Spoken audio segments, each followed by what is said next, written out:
लेकिन आज हमारा मुत्तहिद होना जरूरी है।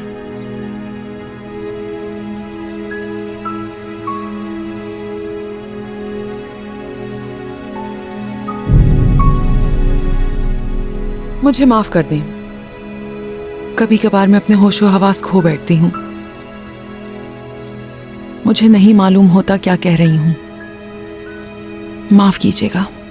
आयशा को कॉफी का कह देती हूँ, पी लो, अच्छा रहेगा।